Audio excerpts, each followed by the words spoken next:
Баршаңызға қайырлы күн. Өте нәзік, жұмсақ, ауызда еритін яблочный заливной пирог дайындайтын боламыз. Видеоны көрмес бұрын менің каналыма тіркелмеген болсаңыздар, тіркеліп, қоңыраушаны басып қоюды ұмытпаңыздар.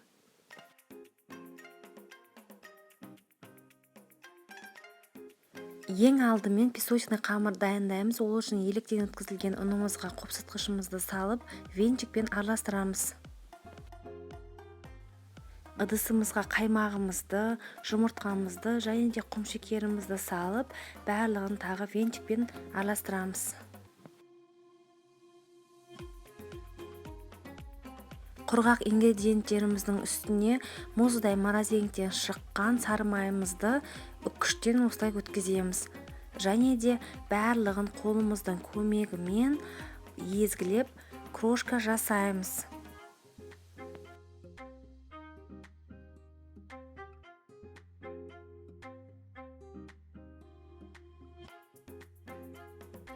Қамырымыздың орта жағына қаймақты массамызды құйып, қамыр илейміз.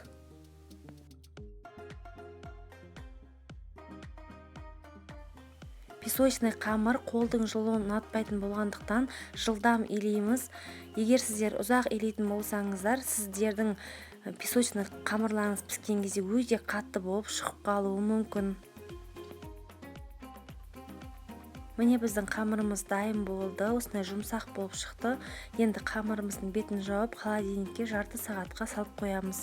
Сонан соң диаметрі 24 сантиметрлік формамызға қамырды осылай қолымызбен жайып шығамыз. Салмамыз дайын болғанша қамырымызды тағы холодильникке сала тұрамыз.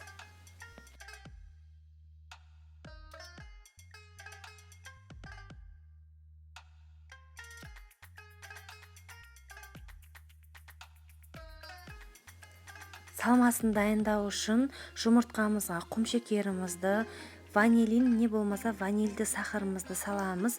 Және де барлығын венчиктің көмегімен бір декті масса болғанша араластырамыз.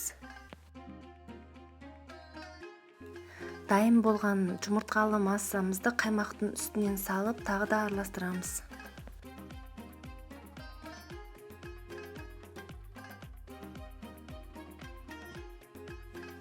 Біздің қаймақты массамыз осында сұйық болады. Енді алманы турауға кірісеміз. Ол үшін алмамыздың сыртын ашимыз. Алмамызды қақ ортасынан бөлеміз және де дәнектерін алып тастаймыз. Сонан соң жіңішкелеп турап шығамыз. Барынша жіңішке етіп турағандарыңыз дұрыс.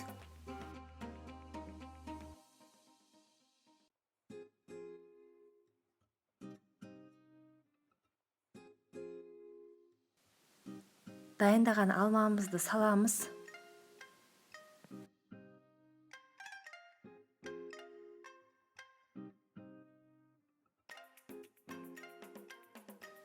Алмамыздың бетінен қаймақты массамызды құямыз. Және де өз қалауымыз бойынша бетіне миндальный слайсы не болмаса арахисовый слайсы сепсеңіздер болады. Және де сеппесеңіздер де болады. Қызып тұрған духовкада 180 градуста шамамен 45-40 минут пісіреміз.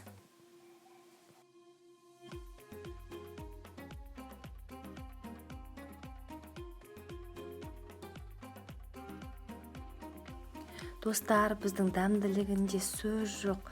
Пирогымыз дайын болды. Міндетті түрде жасап көріңіздер.